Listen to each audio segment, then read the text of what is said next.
With changes in the Thai government, so what's next for the Thai economy? What about the economic policies that were laid out during the Srettha administration? And most importantly, how will foreign investors perceive the Thai economy when there's a lack of political stability?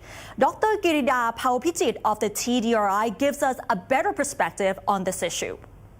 So, Dr. Kirida, did the court ruling on Srettha surprise you at all? Actually, it did. I didn't expect him to go, but I respect the court ruling. So this is where we stand right now. Right, and how will this affect the overall Thai economy, especially when it comes to foreign direct investment?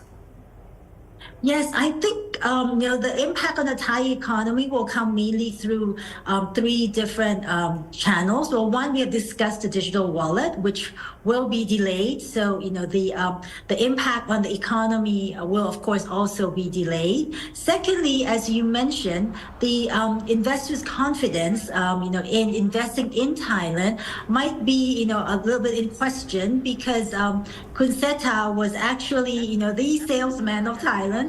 Yep. Who went and negotiated in the sense that he gave information and asked these foreign investors to come to Thailand.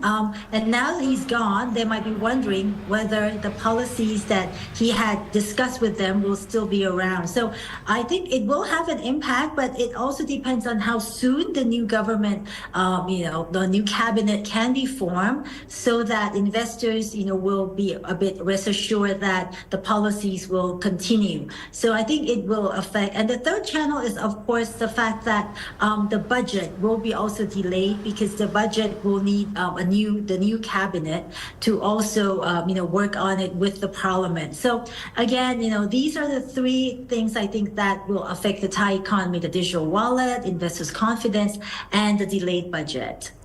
And out of all the three issues that you raised right now, which one do you think is most concerning at the moment? Well, it depends on who we ask.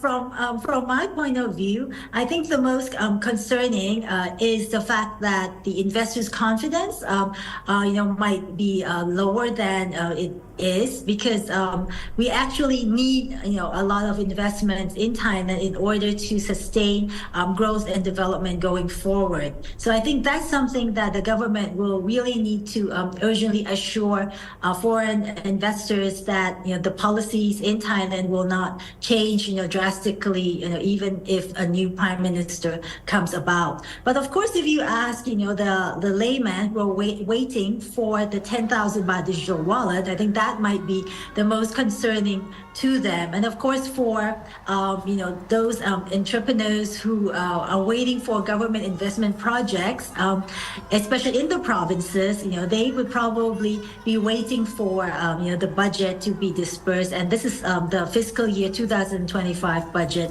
that I mentioned that might be delayed. And how do you foresee the challenges ahead of the new government, especially when it comes to addressing the economic challenges in Thailand? Well, I think the economic challenges in Thailand hasn't gone away with the outgoing prime minister. One of the biggest challenges here and now is the economic challenge, especially by those who are of the lower income segment. So that's something that is a challenge for the new government, to see how you can raise their incomes, to help resolve their debt issues, and help them sustain their incomes in the future as well. So I think that is still a big agenda for any government that will come here in Thailand. And of course, there is also the issue of the budget disbursement, the use of the government's own resources. I think that's something that the new government would also have to manage very carefully going forward as well. And lastly, I think it's an issue that everybody's talking about, is Thailand's competitiveness, especially vis-a-vis Chinese companies or foreign companies that are coming here into Thailand. So I think these are the issues that the Thai government or the new cabinet will all need to urgently address for Thailand's sustainable development going forward.